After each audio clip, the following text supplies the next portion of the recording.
I'm not sure I ever told this story. I'm not sure I ever told this story to anyone. Alright, so my name is Sebastian. My name is Sebastian. What's up, champ? Hope you're having a great day. It's another day, another video. In this video, I'm explaining who I am.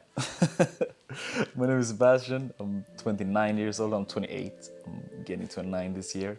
I'm born and raised in Gothenburg, Sweden. My mom is from Gothenburg, Sweden. My dad is from an island in Africa called Cape Verde. West Coast island life both ways. Nyatera. And I'm born 1991. And I'm from a place called Mölnlycke, outside of Gothenburg. So I'm not from the city center. I'm from the woods outside of a suburb. Was always very active, happy kid growing up. Did a lot of sports, like everyone: football, floorball, ping pong, table tennis, badminton, whatever the case may be. But I would say my real activity, the first important moment in my life is when I'm around 11 and I'm starting doing martial arts. I started doing martial arts because I was scared. There was a lot of neo-Nazis from our neighborhood, and I'm half black, so I was always very worried, and I have a lot of crazy stories from that time. Started doing kickboxing at the same time with the same teacher. My first exposure to mentorship and having a coach to really look up to, and just went full out for about 7 years of my life. Came to red belt. Won one of Sweden's biggest opens for kids or juniors in my age. And then in 2008, that's when everything changed. That's when everything changed, 100%. One of my closest friends started dancing. So in the beginning of 2008, I was practicing martial art and fighting for maybe 11 hours a week, if not more.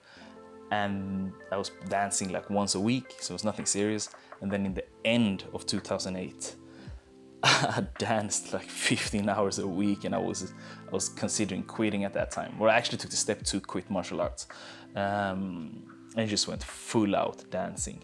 The more I re-talk about my life, I really understand that it's my life is about taking chances. I jump, I'm a jumper. Whatever the case may be, I go for it. And so I go hard on dancing from 2008 to 2011.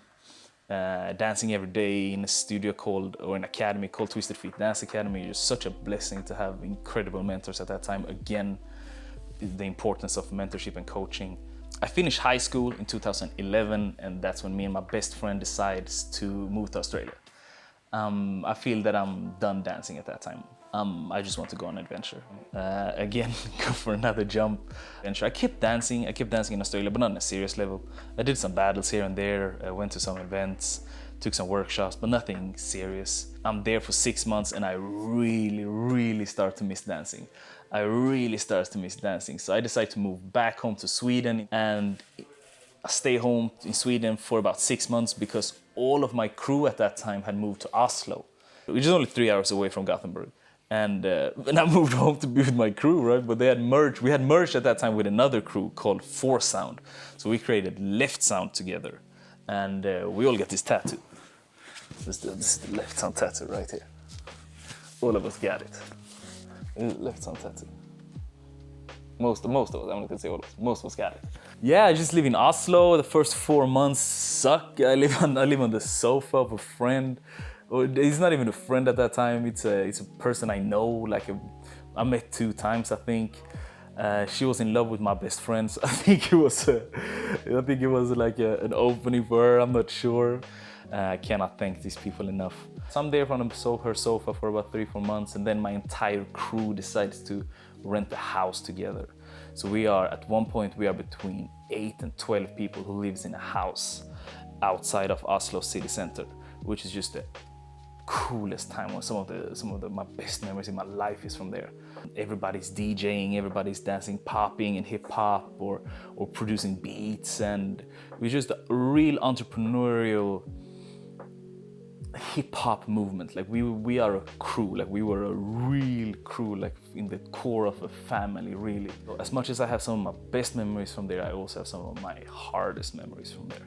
It's probably when I have my darkest years of my entire life. From nowhere.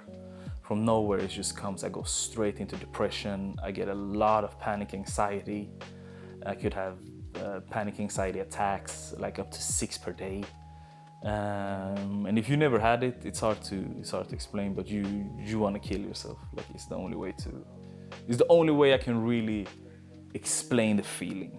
Like it's the only way that you can really like grasp what it is. I don't even like to talk about it, to be honest. Like it's such a dark part of my life.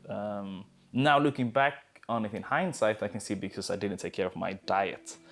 Like I wasn't training, I was up dancing all night, I was smoking, I was not eating healthy, I didn't have any relationship with water, I was working at the desk at a desk job at that time. Just a terrible way of living. My savior was training. It was really like I literally ran away from anxiety. I started running, I started going to the gym and running. I could have anxiety attacks at the gym. They had to call my friends, they had to go and pick me up. Sometimes I had to take a cab back home, like throwing up in the cab, just these horrible stories in 2014. I decided to move out of that house, and that's the same year, so now I'm in 2015.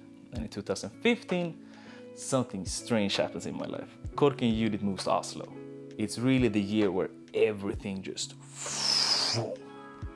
If I look back at it, that's like the most pivotal moment, one of the most pivotal moments of my life. Again, I take a jump. I start to study at the Norwegian School of Sports Science because I'm really taking my fitness seriously. Because I see it's such a clear way for me that the more I train, the more I take care of my body, the less anxiety and the less depression I have, the happier I feel. And it's the same year as Korki and Judith moves to Oslo.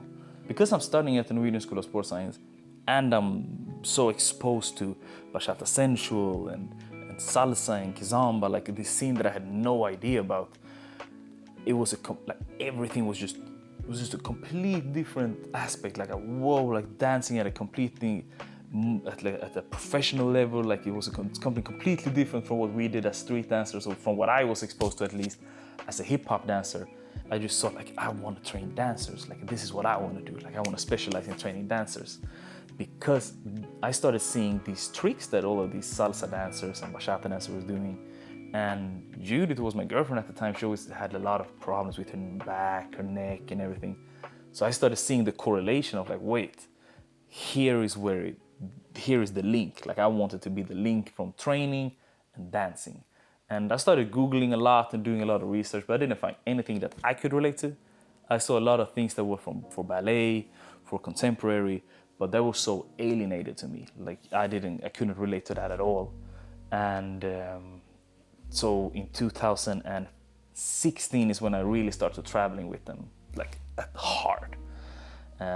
Traveling the world, I'm teaching body isolation. They are obviously teaching bachata and dance-specific training. I'm working full-time at the gym, Monday to Friday. Monday to Thursday. I'm traveling Fridays together with Korki and Judith. And I'm training everybody from bus drivers to the cleaners to high-performing CEOs. I'm training closely together with one of the world's top hip-hop dancers, Marcio Ratinho, who is such an important person in me developing this entire dance-specific training concept and just a belief in myself, because he had a chronic knee injury at that time. So he had pretty much stopped his professional career at like competing at the highest level. So together with him, I had somebody who trusted me, I had somebody who wanted it. I had the support from him, from Judith, from Korki. I had a lot of the support from the dancers in Norway at the same time. And I could just play around and just trial and error. And at the same year Marcio started training with me was the same year he went all the way to the semi-final in Just a Boo, which is our version of World Cup in dancing, in hip-hop dancing, basically. So it's a really proud moment of mine also. So the whole year of 2015, 16, 17, 18, those years are just such important moments for me because I'm just going back to back to back to back. And then because I had him and I had Judith and I had Korki and I had people that really believed in my teaching and like what I was doing. So I started building a confidence on myself. So I'm like, okay, cool. Like, can I teach this? Can we do something big with this? And I really wanted this movement. I really wanted a movement of dancers to go and do this together. 2017. that's when I take one of the biggest jumps in my life. So I have a conversation with Judith, or I go to a fitness camp. This is what happens. I go to a fitness camp that summer together with my sister. I come back home and I say like, I want to do something like that. Because I was traveling together with them and teaching at festivals, at dance festivals, and I came back from a training camp. Was the first one I went to a training camp, like a CrossFit camp. I came back and I'm like, I want to do something like that. Like I want to combine the two things. I basically convinced her to go for it. That's when we came up with the concept Be Fit and Sensual. This has never been done before. Nobody have ever put together something like this. We have, I'm not sure how many artists we have, but it comes 380 people first year. So it's a success. Second year, it's 2018, 400 and something people. We do 2019, 450 plus people. And in 2018, I would say, is really when the dance-specific training explosion comes. So we're traveling like crazy. I'm away 38 weekends out of 52, just traveling the world. We go to Asia several times, go to Russia, all over Europe.